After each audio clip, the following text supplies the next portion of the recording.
Hello વિદ્યાર્થી મિત્રો, હું છું રાહુલ વાંઝા. આપ સૌ વિદ્યાર્થી મિત્રોનું હિયાન્સ એકેડેમી યુટ્યુબ ચેનલ પર આપનું હાર્દિક સ્વાગત કરું છું. મિત્રો, આજે આપણે ભણવાના છે ગુજરાતી વ્યાકરણ, અને ગુજરાતી વ્યાકરણની અંદર આપણે સંજ્ઞાઓ ભણતા હતા. તો જોઈએ ગુજરાતી વ્યાકરણ.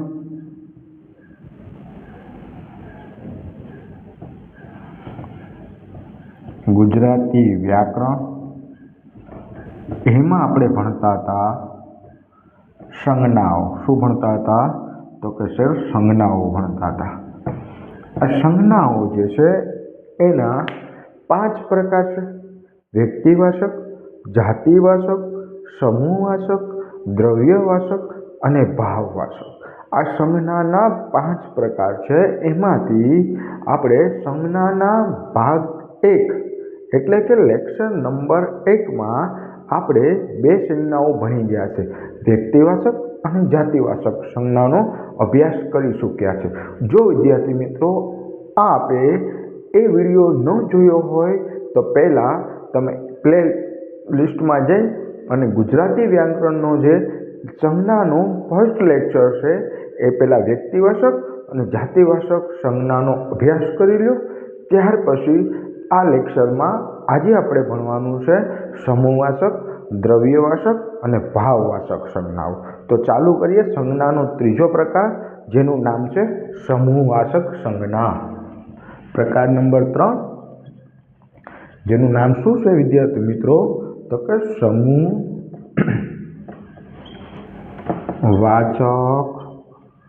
સંજ્ઞા. તો આ સમૂહવાચક સંજ્ઞા એટલે શું વિદ્યાર્થી મિત્રો? સમૂહવાચક સંજ્ઞા એટલે કે જ્યારે વાક્યની અંદર કોઈ સમુદાયની વાત કરવામાં આવેલી હોય, વાક્યની અંદર કોઈ સમૂહની વાત કરવામાં આવેલી હોય, એટલે કે કોઈ સમુદાયની વાત કરવામાં આવેલી હોય તો એને કઈ સંજ્ઞા કહેવામાં આવે? તો કે સમૂહવાચક સંજ્ઞા કહેવામાં આવે છે. ચાલો વ્યાખ્યા લખી દઉં તમને.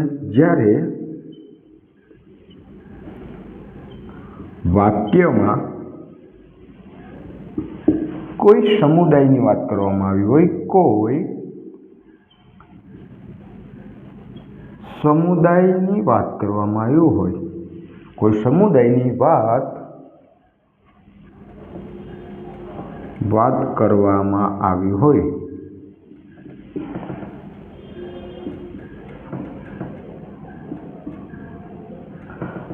તેને સમૂહવાચક સંજ્ઞા કહે છે. સમૂહવાચક સંજ્ઞા કહે છે. સમૂહવાચક સંજ્ઞાની વ્યાખ્યા સમજો વ્યવસ્થિત. જ્યારે વાક્યમાં કોઈ સમુદાયની વાત કરવામાં આવી હોય તો આવી જે સંજ્ઞા છે એને કહેવાય સમૂહવાચક સંજ્ઞા. સાહેબ, આ સમૂહવાચક સંજ્ઞા છે એના પ્રત્યય કેવા હોય?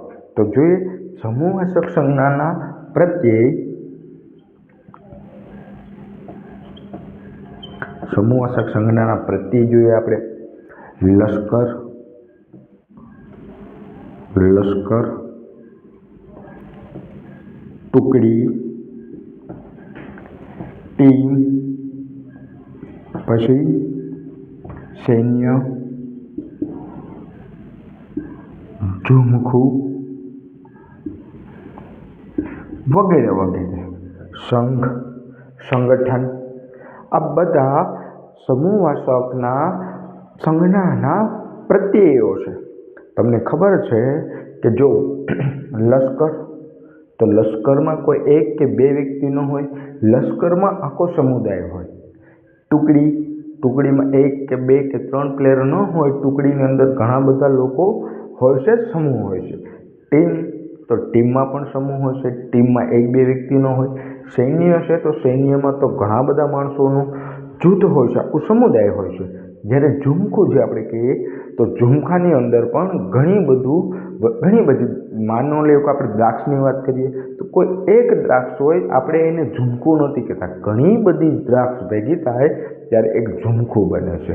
તો કહેવાનો મતલબ એમ છે કે જ્યારે વાક્યમાં સમુદાયની વાત કરવામાં આવી હોય, વાક્યમાં સમુદાયની વાત કરવામાં આવી હોય ત્યારે કઈ સંજ્ઞા હોય?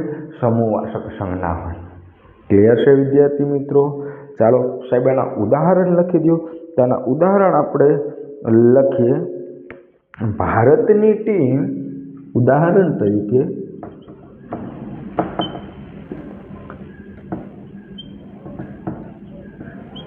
ભારતની ટીમ વિજય બની. ભારતની ટીમ વિજય બની. તો ટીમ નીચે અંડરલાઈન આપેલી હોય. અમને તમને પરીક્ષામાં પૂછવામાં આવે કે ટીમ શબ્દ છે એ કઈ સંજ્ઞાનો પ્રકાર છે? તો ટીમ જોવાની છે. સાહેબ ટીમમાં કોઈ એક કે બે વ્યક્તિ ન હોય, ત્રણ વ્યક્તિ ન હોય. ટીમમાં તો ઘણા બધા વ્યક્તિઓની વાત થતી હોય. ટીમ ઘણા બધા વ્યક્તિઓ બની અને ટીમ બની હોય. આથી ટીમ શબ્દો છે એ સમુદાય સૂચક શબ્દો છે. એટલે તમને ઓટોમેટિક ખ્યાલ આવી જાય કે સાહેબ ટીમ શબ્દ આવેલો છે, સમુદાયની વાત કરવામાં આવેલી છે, ટીમની વાત કરવામાં આવેલી છે. તો એ કઈ સંજ્ઞા હોય? સમૂહવાચક સંજ્ઞા હોઈ શકે. ક્લિયર છે વિદ્યાર્થી મિત્રો? ચાલો સાહેબ બીજું ઉદાહરણ આપો તો. વિદ્યાર્થીનું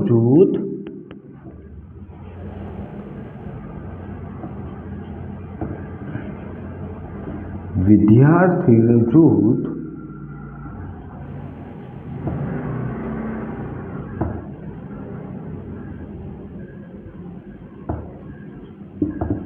શાળા તરફ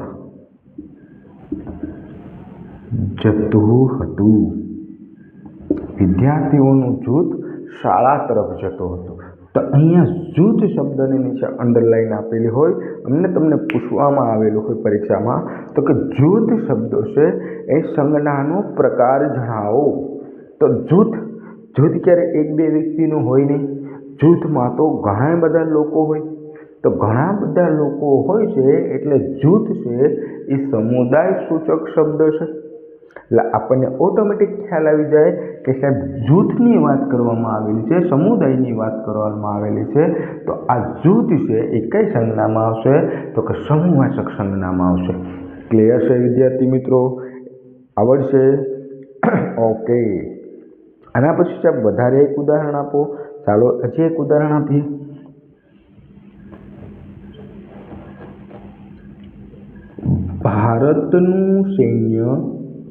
ભારતનું સૈન્ય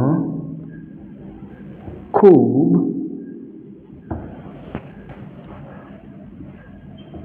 પ્રબળ છે.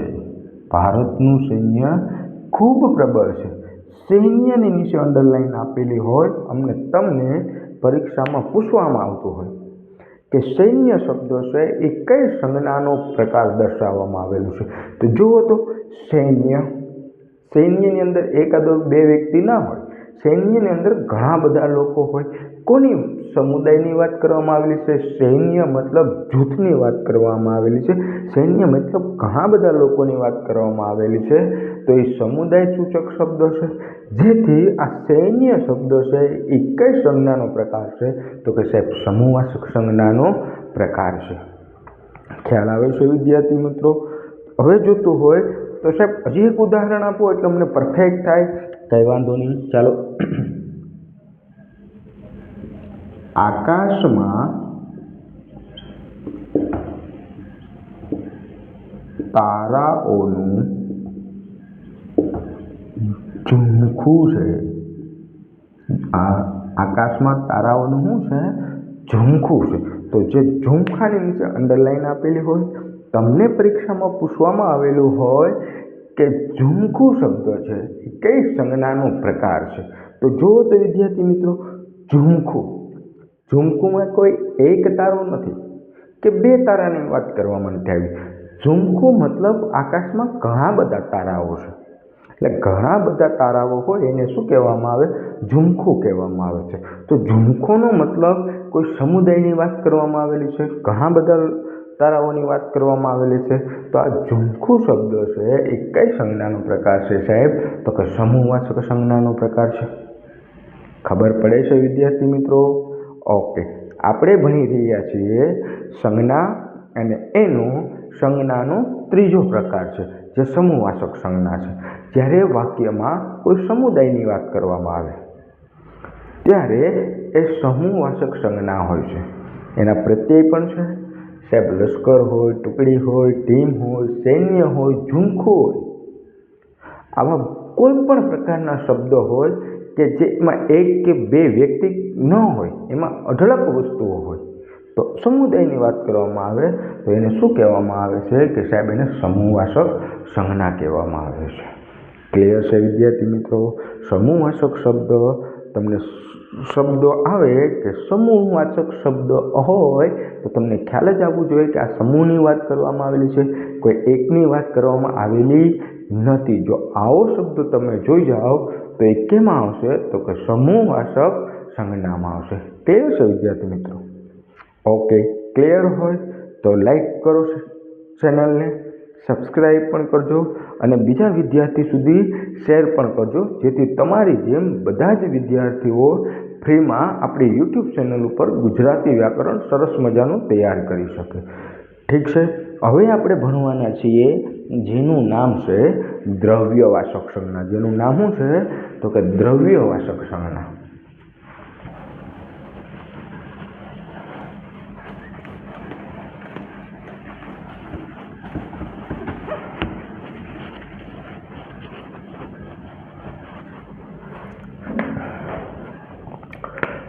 સંજ્ઞાનો ચોથો પ્રકાર છે જેનું નામ છે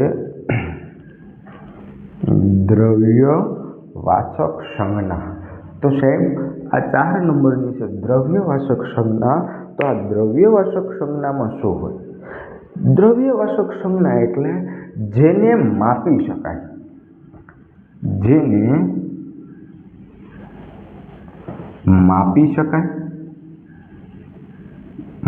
શકાય,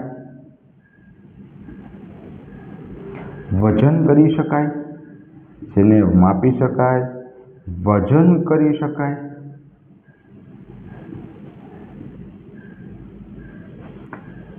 તથા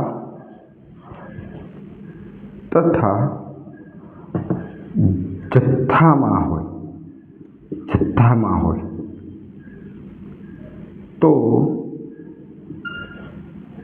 તે સંજ્ઞાને દ્રવ્યવાચક સંજ્ઞા કહે છે.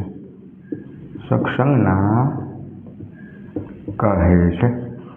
જો મિત્રો કોઈ પણ વસ્તુ તમને આપેલી હોય, કોઈ પણ પદાર્થ તમને આપેલો હોય, જો એને માપી શકાતી હોય, એનું વજન કરી શકાતો હોય અથવા તો એ જથ્થામાં હોય, તો આવી જે વસ્તુ છે એને તમે કેમાં મૂકશો? તો કે દ્રવ્યવાચક સંજ્ઞામાં. જેને માપી પણ શકાતી હોય, વજન કરી શકાતું હોય તથા જથ્થામાં હોય તો તે સંજ્ઞાને આપણે કેવી સંજ્ઞામાં દર્શાવશું? તો કે દ્રવ્યવાચક સંજ્ઞામાં બતાવશું. સાહેબ આ દ્રવ્યવાચક સંજ્ઞાના કોઈ પ્રત્યયો હોય તો કયો?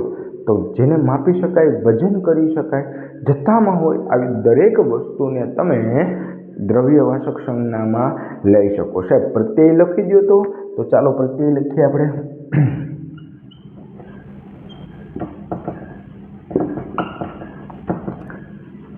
ઘી, ગોળ, ખાંડ, લોટ, તેલ, પેટ્રોલ, લોખંડ, સોનું વગેરે વગેરે જેવા એના પ્રત્યય. સોનું છે જેને માપી શકાય, જેનું વજન કરી શકાય અને જથ્થામાં હોય એને કહેવાય દ્રવ્યવાચક સંજ્ઞા. એના પ્રત્યયો કેવા છે? તો કે ઘીને માપી પણ શકાય અને ઘીનું વજન પણ કરી શકાય. અને ઘી એક ટીપું ઘી ન હોય, ઘી જે છે એ જથ્થામાં હોય. ગોળને માપી શકાય, વજન કરી શકાય. ખાંડને પણ માપી શકાય અને વજન કરી શકાય અને જથ્થામાં હોય. લોટને પણ માપી શકાય, વજન કરી શકાય, જથ્થામાં હોય. તેલ છે, પેટ્રોલિયમ છે, લોખંડ છે, સોનું છે, કેરોસીન છે, ચાંદી છે, પાણી છે, આ બધા જ શબ્દો જે છે એ દ્રવ્યવાચક સંજ્ઞાના છે. તમારે યાદ રાખવાનું છે કે જેને તમે માપી શકો, વજન કરી શકો અને જથ્થામાં હોય તે બધી જ વસ્તુ કેમાં આવશે તો કે દ્રવ્યવાચક સંજ્ઞામાં આવશે સાહેબ. ક્લિયર છે વિદ્યાર્થી મિત્રો?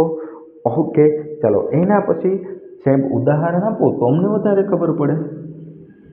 ચાલો ઉદાહરણ જોઈએ.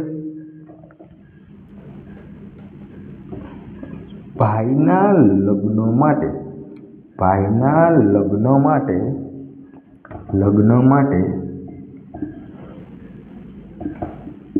સોનું લાવ્યા. ભાઈના લગ્ન માટે શું લાવ્યા તો કે સોનું લાવ્યા. સાહેબ આ સોનાની નીચે અંડરલાઈન હોય અને તમને પરીક્ષામાં પૂછવામાં આવેલું હોય કે અંડરલાઈન કરેલું જે સોનું શબ્દ છે, આ સોનું છે એ કઈ સંજ્ઞાનો પ્રકાર છે? તો જુઓ તો આ સોનું છે સાહેબ, એને માપી શકાય, એનું વજન પણ કરી શકાય અને સોનું જથ્થામાં હોય છે. આથી આ સોનું છે એ કેમાં આવશે તો કે દ્રવ્યવાચક સંજ્ઞામાં આવશે. ભાઈના લગ્ન માટે સોનું લઈ આવ્યા. અહીંયા અંડરલાઈન આપેલી હોય અને તમને પૂછવામાં આવશે કે સંજ્ઞાનો કયો પ્રકાર છે, તો તમારે કહેવાનું છે સાહેબ સોનાની વાત થાય છે. તો સોનું જે છે એને માપી પણ શકાય, વજન પણ કરી શકાય અને સોનું છે જથ્થામાં હોવાને લીધે આ સોનું શબ્દ જે છે એ કેમાં આવશે તો કે સોનું શબ્દ છે એ દ્રવ્યવાચક સંજ્ઞામાં આવશે. ઓકે, એના પછીનું સાહેબ હજી એક આપો.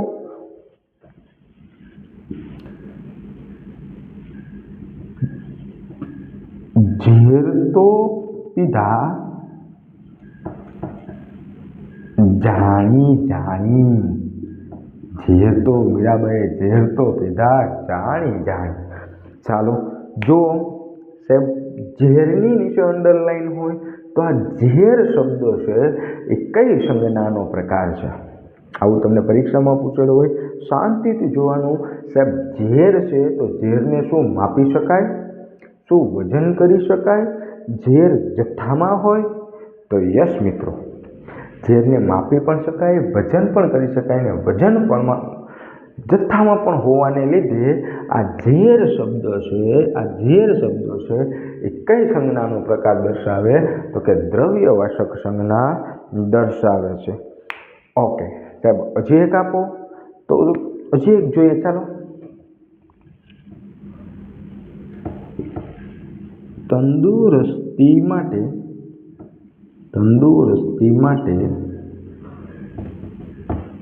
મધ ખાવું યોગ્ય છે. તંદુરસ્તી માટે મધ ખાવું જોઈએ મિત્રો. તો તંદુરસ્તી માટે મધ ખાવું યોગ્ય છે. મધની નીચે તમને અંડરલાઈન આપવામાં આવેલી છે અને તમને પરીક્ષામાં પૂછવામાં આવશે કે અંડરલાઈન રેખાંકિત જે શબ્દ છે એ કઈ સંજ્ઞાનો પ્રકાર દર્શાવવામાં આવે છે? તો જો મધને માપી શકાય, મધને વજન પણ કરી શકાય, મધ જથ્થામાં હોવાને લીધે આ મધ શબ્દ છે એ કેમાં આવશે મિત્રો તો કે દ્રવ્યવાચક સંજ્ઞામાં આવશે. તમારે ખાલી એટલું જ યાદ રાખવાનું છે, દ્રવ્યવાચક સંજ્ઞા એટલે શું તો કે દ્રવ્યવાચક સંજ્ઞા એટલે જેને માપી શકાય, વજન કરી શકાય અને જથ્થામાં હોય એવી દરેક વસ્તુ જે છે એ કેમાં આવશે તો કે દ્રવ્યવાચક સંજ્ઞામાં આવશે. તો પછી મધ હોય કે ઝેર હોય કે સોનું હોય કે લોખંડ હોય કે તાંબુ હોય કે પિત્તળ હોય કે ચાંદી હોય, કેરોસીન હોય કે પેટ્રોલ હોય, બધી જ વસ્તુઓ જે છે કેમાં આવશે દ્રવ્યવાચક સંજ્ઞામાં આવશે. સાહેબ હજી એક ઉદાહરણ આપો એટલે અમને વધારે ક્લિયર થાય. કંઈ વાંધો નહીં. ચાલો મિત્રો હજી એક ઉદાહરણ આપીએ. સ્વતંત્રતા દિવસ પર લોહીનું દાન કર્યું. સ્વતંત્રતા દિવસ પર લોહીનું દાન કર્યું છે. સાહેબ આ લોહીની નીચે અંડરલાઈન આપેલી હોય અને તમને પરીક્ષામાં પ્રશ્ન પૂછાય કે લોહી શબ્દ જે છે એ કયા સંજ્ઞાનો પ્રકાર છે, તો આપણે જોઈ લેવાનું, વિચારવાનું કે લોહી છે એને માપી શકાય, એનું વજન પણ કરી શકાય અને લોહી છે જથ્થામાં પણ હોવાને લીધે લોહી છે એ કયા સંજ્ઞાનો પ્રકારમાં આવશે તો કે દ્રવ્યવાચક સંજ્ઞાના પ્રકારમાં આવશે. તો સમજાય છે મિત્રો, લોહીને પણ આપણે કેમાં મૂકશું? દ્રવ્યવાચક સંજ્ઞામાં મૂકશું. ઓકે, શોર્ટમાં યાદ રાખવું હોય તો એટલું જ યાદ રાખવાનું છે કે જ્યારે કોઈ પણ વસ્તુ કે પદાર્થને તમે માપી શકો, વજન કરી શકો અથવામાં તે પદાર્થ જથ્થામાં હોય તો તે બધા જ પદાર્થ છે એ દ્રવ્યવાચક સંજ્ઞામાં આવશે. ક્લિયર છે વિદ્યાર્થી મિત્રો? તમને ખબર પડે છે? તમને સમજાય છે? જો સમજાતું હોય, સારું લાગતું હોય તો લાઈક કરજો, સબસ્ક્રાઈબ કરજો અને શેર કરજો અને કોમેન્ટ બોક્સ ઉપર જય હિન્દ લખજો, જેથી મને ખ્યાલ આવે છે કે આપણે યોગ્ય દિશા તરફ જઈ રહ્યા છે. ચાલો, આની પછી છે સંજ્ઞાનો લાસ્ટ પ્રકાર છે જે પરીક્ષામાં ખૂબ જ પૂછાય છે, જેનું નામ છે ભાવવાચક સંજ્ઞા. જેનું નામ શું છે? ભાવવાચક સંજ્ઞા.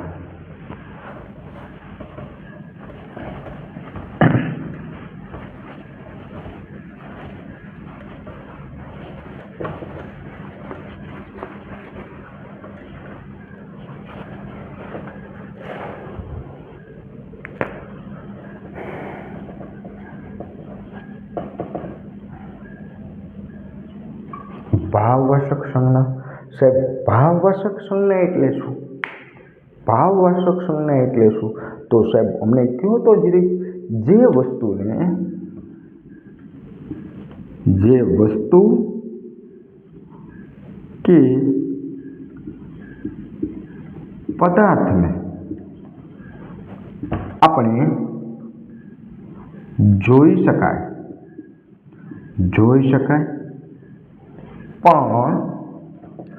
પણ સ્પર્શ ન કરી શકાય,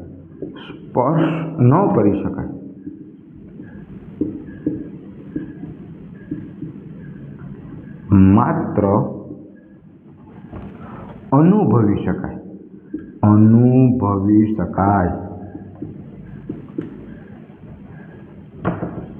તો તે ભાવવાચક તેને ભાવવાચક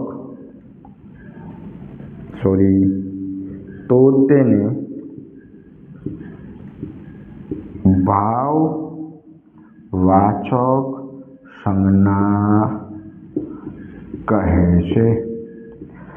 મિત્રો, બહુ જ પરીક્ષામાં પૂછાતું સૌથી વધારે કોઈ હોય તો ભાવવાચક સંજ્ઞા છે. મોસ્ટ ઓફ અત્યાર સુધીની સંજ્ઞાઓ જે પૂછાણી છે એ 60-70% ભાવવાચક સંજ્ઞા જ પૂછાય છે. તો વ્યવસ્થિત બરોબર સમજો મિત્રો.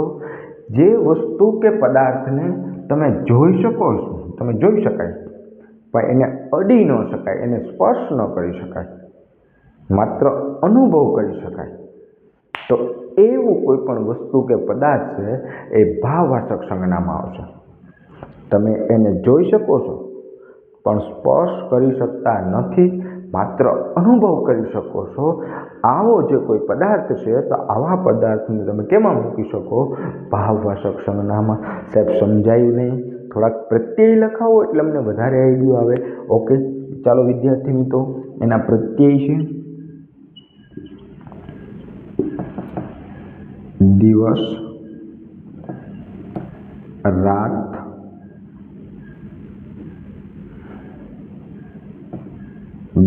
રાત, ઠંડી,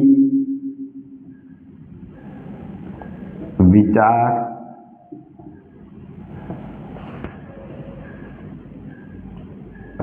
બાળપણ, એવા તો ઘણા બધા પ્રત્યય છે કે જે ભાવવાચક સંજ્ઞામાં આવશે. તડકો,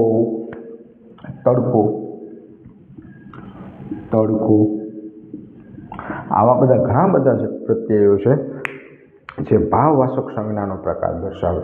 હવે એક મિનિટ ધ્યાનથી જુઓ તમે. દિવસ, તો દિવસને આપણે જોઈ શકીએ કે દિવસ થઈ ગયો, દિવસ ઉગેલો છે, આપણે જોઈ શકીએ કે દિવસ છે. આપણે રાતને પણ જોઈ શકીએ કે રાત છે, પણ પકડી ન શકાય કે લાહો દિવસ તને હું પકડી લઉં. કે રાત લાવ તને હું પકડી લઉં. અનુભવ કરી શકીએ કે અત્યારે દિવસ છે કે અત્યારે રાત છે, આવો અનુભવ કરી શકીએ, એને જોઈ પણ શકીએ પણ સ્પર્શ કરી શકાતો નથી. તો આ દિવસ અને રાત કેમાં આવશે? તો કે ભાવવાચક સંજ્ઞામાં આવશે. ઠંડી, તો ઠંડીને આપણે જોઈ શકીએ. કોઈ વ્યક્તિ હોય સામે આમ ઠરતું હોય તો આપણને ખ્યાલ આવે કે આ વ્યક્તિને ઠંડી લાગે છે, તો એને આપણે પકડી નથી શકતા કે લાવ તારી ઠંડી પકડીને બહાર કાઢી લઉં. આવું ન કહી શકીએ આપણે, આવું ન થઈ શકે, કારણ કે એને તમે જોઈ શકો છો પણ સ્પર્શ કરી શકાતી નથી, પણ અનુભવ કરી શકીએ. આપણે પણ બહાર વાતાવરણમાં એની ભેગા જોડે ગયા હોય તો આપણે પણ ઠરવા મળીએ તો આપણે અનુભવ કરી શકીએ કે હા ભાઈ ઠંડી છે. તો ઠંડી છે ને જોઈ શકાય, સ્પર્શ ન કરી શકાય, માત્ર અનુભવ કરી શકાય. તો ઠંડી શબ્દો પણ કેમાં આવશે? ભાવવાચક સંજ્ઞામાં. વિચાર, તો વિચાર શબ્દ જે છે એ આપણે જોઈ શકીએ છીએ. કોઈ આમ કહીને બેઠું હોય તો આપણે જોઈએ કે ભાઈ કંઈક વિચાર કરે છે, પણ એમ ન કહી શકીએ કે લાવ તારો વિચાર કેટલો કરે છે, બાર તારો પકડીને વિચાર બહાર કાઢી લઉં. આવું આપણે નથી કરી શકતા, પણ અનુભવ કરી શકીએ. આપણે અનુમાન કરી શકીએ કે એ ભાઈ શું વિચારતા હશે. તો વિચાર શબ્દ કેમાં આવશે? ભાવવાચક સંજ્ઞામાં. બાળપણ, સાહેબ તમે બાળપણ ક્યાં કીધું? બાળપણ ના આવે સાહેબ, બાળપણ પણ મિત્રો ભાવવાચક સંજ્ઞામાં છે. એનું એક ઉદાહરણ આપો. તમને એમ થતું હશે કે સાહેબ બાળક છે ને એને તો આપણે બાળકને તો આપણે ઉચકી લઈએ, પણ તમે ઊંચકો છો જેને, એ બાળકના શરીરને ઊંચકો છો, બાળકને ઊંચકો છો. જ્યારે બાળકના બચપણને તમે અડી નથી શકતા, સ્પર્શ નથી કરતા, તમે બાળકને સ્પર્શ કરો છો. પણ બાળક જે છે એને તમે જોઈ શકો, બાળપણ તમે જોઈ શકો. બાળકો રમતા હોય ને કાલી ગયેલી ભાષામાં બાળપણમાં કંઈક રમતા હોય તો આપણે જોઈ શકીએ કે આ બાળકો છે એની બાળપણમાં રમે છે, એનું બાળપણ છે. એને સ્પર્શ નથી કરી શકાતું કે લાવ તો ભાઈ બાળક તારામાં કેટલું બાળપણ છે, હું જરીક હાથ વડે જોઈ લઉં. આવું બાળપણ તમે સ્પર્શ નથી કરી શકો, માત્ર અનુભવ કરી શકો છો. તમે પણ એની સાથે રમવા માટે જતા રહ્યો તો તમે બાળપણનો અનુભવ કરી શકો છો. તો બાળપણ છે એ પણ કેમાં આવશે? ભાવવાચક સંજ્ઞામાં. સાહેબ તડકો આવતો હોય તો આપણે જોઈ શકીએ કે આ તડકો છે, પણ એ તડકાને એમ નહીં કે લાવ તડકા તને પકડી લઉં, આવું આપણે ન કરી શકાય. જેથી તડકો છે એને અનુભવ કરી શકાય. તમે તડકામાં ફર્યો તો થોડાક ટાઈમમાં ગરમી પસીનો છૂટી જાય, તો તમે તડકાને અનુભવ કરી શકો, એને જોઈ પણ શકો, પણ સ્પર્શ કરી શકાતા નથી. આથી તડકો છે એ પણ કેમાં આવશે? તો કે સાહેબ ભાવવાચક સંજ્ઞામાં આવશે. એની પછી સાયડો ભાવવાચક સંજ્ઞામાં આવશે. સ્મરણ શક્તિ ભાવવાચક સંજ્ઞામાં આવશે. આવા તો ઘણા બધા શબ્દો છે કે જેને તમે જોઈ શકો છો પણ સ્પર્શ નથી કરી શકતા, માત્ર અનુભવ કરી શકો છો. તો આવા બધા જ નામ, વસ્તુ કે પદાર્થ હશે તેને કેમાં મૂકશું? આપણે ભાવવાચક સંજ્ઞામાં મૂકશું. ચાલો સાહેબ ઉદાહરણ આપો એટલે ખબર પડે વધારે. ચલો ઉદાહરણ 1, તેણે થોડી વાર વિચાર કરી પછી જવાબ આપ્યો. મિત્રો અહીંયા વિચાર છે તો એની નીચે અંડરલાઈન આપેલી હશે અને તમને પૂછવામાં આવશે કે રેખાંકિત થયેલો શબ્દને તમે કયા સંજ્ઞાના પ્રકારમાં દર્શાવશો? રેખાંકિત શબ્દોને સંજ્ઞાના પ્રકારમાં ઓળખાવો, આવું તમને પ્રશ્ન પૂછવામાં આવશે. તો આપણે વિચારી લેવાનું કે વિચાર જે છે, વિચારને આપણે જોઈ શકીએ છીએ, વિચારને સ્પર્શ કરી શકાતું નથી, એને અનુભવ કરી શકાય છે. આથી આ વિચાર શબ્દ છે એ કેમાં આવશે? તે ભાવવાચક સંજ્ઞામાં આવશે. તેનું બાળપણ સરસ મજાનું છે. તેનું બાળપણ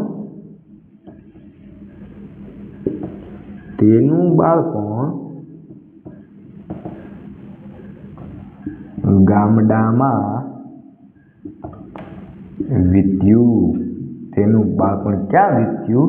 તો કે બાળપણ ગામડામાં વીત્યું છે. જો વાક્ય વાંચો, તેનું બાળપણ ગામડામાં વીત્યું.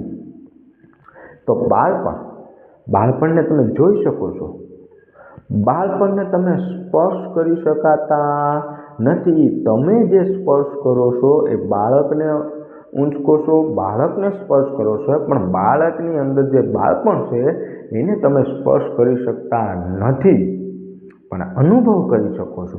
એટલે આ બાળપણ શબ્દ છે એ પણ કેમાં આવશે? કે સાહેબ ભાવવાચક સંજ્ઞામાં આવશે. ક્લિયર છે વિદ્યાર્થી મિત્રો? ઓકે, ચાલો સાહેબ હજી એક ઉદાહરણ આપો. આજે ખૂબ ઠંડી છે. આજે શું છે? તો કે ખૂબ ઠંડી છે. આ ઠંડીને નીચે તમને અંડરલાઈન આપેલી હોય, અને અંડરલાઈન આપેલી હોય અને પરીક્ષામાં પૂછવામાં આવે કે ભાઈ ઠંડી છે એનો સંજ્ઞા પ્રકાર જણાવો.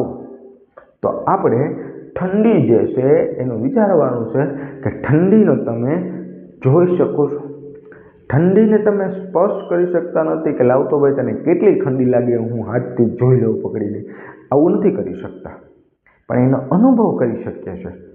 તમે બહાર ઠંડીમાં ઊભો એટલે તમે થોડી વાર પછી આમ થથરવા માંડો, એનો મતલબ તમે એનો અનુભવ કરી શકો છો, એને જોઈ શકો છો, એને સ્પર્શ નથી કરી શકતા, માત્ર અનુભવી શકો છો. એટલે ઠંડી શબ્દ પણ કેમાં આવશે? તો કે ભાવવાચક સંજ્ઞામાં આવશે. એના પછીનું છે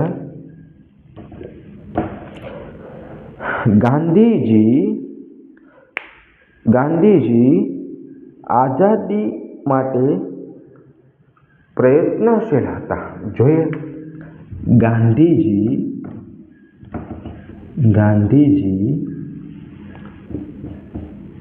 આઝાદી માટે પ્રયત્નશીલ હતા. ગાંધીજી આઝાદી માટે પ્રયત્નશીલ હતા. હવે અહીંયા જુઓ સાહેબ, તમને એમ થશે કે આમાં ક્યાં એવું કહે છે? અહીંયા નીચે આવશે પ્રયત્નશીલની નીચે અંડરલાઈન આવશે. તમને પરીક્ષામાં પૂછવામાં આવશે કે પ્રયત્નશીલ શબ્દ જે છે એનો સંજ્ઞા પ્રકાર ઓળખાવો. તો આપણે જોવાનું છે કે સાહેબ પ્રયત્નશીલ, આ પ્રયત્નશીલને તમે જોઈ શકો. કોઈ વ્યક્તિ પ્રયત્ન કરતો હોય કોઈ કામ કરવા માટે, તો આપણે જોઈ શકીએ કે આ વ્યક્તિ પ્રયત્નશીલ છે, આ પ્રયત્ન કરે છે વારંવાર, વાંધો નહીં પ્રયત્નશીલ છે, પણ અડી નથી શકાતો કે લાવતો તારી અંદર કેટલો પ્રયત્ન છે, આવું આપણે એને જોઈ શકતા નથી. પ્રયત્નશીલને આપણે સ્પર્શી શકતા નથી, જોઈ શકીએ છીએ, પણ પ્રયત્ન છે એને તમે પકડી ન શકો, એને અડી ન શકો, પણ અનુભવ કરી શકો છો. તમે પણ વારંવાર પ્રયત્ન કરતા હોય કંઈ કાર્ય માટે તો તમે એનો અનુભવ કરી શકો છો. તો પ્રયત્નશીલ શબ્દ જે છે એ કેમાં આવશે મિત્રો? તો કે ભાવવાચક સંજ્ઞામાં આવશે. ક્લિયર છે ભાવવાચક સંજ્ઞા? ચલો, આજે આપણે સંજ્ઞાઓના 3 પ્રકાર ભણ્યા છે: સમૂહવાચક, દ્રવ્યવાચક અને ભાવવાચક સંજ્ઞા.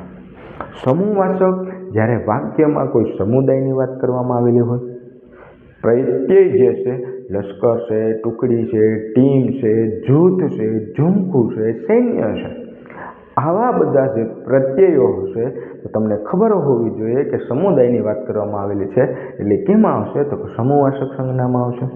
એના પછી આપણે ભણ્યા દ્રવ્યવાચક સંજ્ઞા. તો દ્રવ્યવાચક સંજ્ઞાની અંદર શું આવશે? કે જેને માપી શકાય, જેનું વજન કરી શકાય, માન્ય જથ્થામાં હોય. આ દરેક વસ્તુ કે પદાર્થ આપણે કેમાં મૂકશું? તો કે આપણે દ્રવ્યવાચક સંજ્ઞામાં મૂકશું.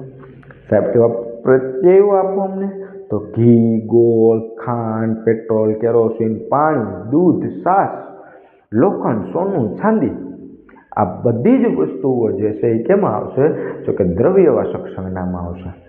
ક્લિયર છે? એના પછી ભાવવાચક સંજ્ઞા ભણ્યા. ખૂબ જ મોસ્ટ ટાઈમ છે, પરીક્ષામાં 60થી 70% તમને આના ઉપર જ ભાર દેવામાં આવે છે. એટલે ભાવવાચક સંજ્ઞા વ્યવસ્થિત ફરીથી સમજી જાઓ.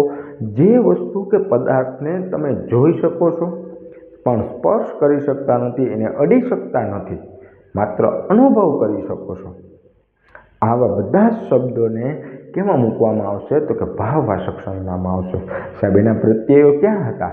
તો કે દિવસ, રાત, ટાઢ, તડકો, સાયડો, વિચાર, સ્મરણ શક્તિ, આ બધા જ પ્રયત્નો છે, આ બધા જ શબ્દો છે એ કેમાં આવશે? તો કે સાહેબ ભાવવાચક સંજ્ઞામાં આવશે. ચાલો સમજાય છે? હવે કોઈ પ્રશ્ન હોય તો ચોક્કસપણે તમે મને કોમેન્ટ બોક્સમાં કોમેન્ટ કરી અને પ્રશ્ન પૂછી શકો છો. ઓકે, ચાલો વિદ્યાર્થી મિત્રો, જો તમને વ્યવસ્થિત સમજાતું હોય, મારા વિડીયો ગમતા હોય તો તમારી પણ યાર હું તમારા માટે એટલો બધો પ્રયત્ન કરું છું, તો તમે પણ થોડોક મને સપોર્ટ કરો, લાઈક કરો, શેર કરો અને સબસ્ક્રાઈબ કરો અને તમારા બીજા વિદ્યાર્થીઓના જૂથ છે જે વોટ્સઅપ ગ્રુપ છે એમાં પણ આ વિડીયોને શેર કરો, જેથી કરીને મને પણ આના કરતાં પણ સારા લેક્ચર બનાવવાનો જુનૂન ચડે, જુસ્સો આવે. ચાલો મળીએ પાછા આવતા લેક્ચરમાં. ત્યાં સુધી જય હિન્દ, જય ભારત, ભારત માતા કી જય.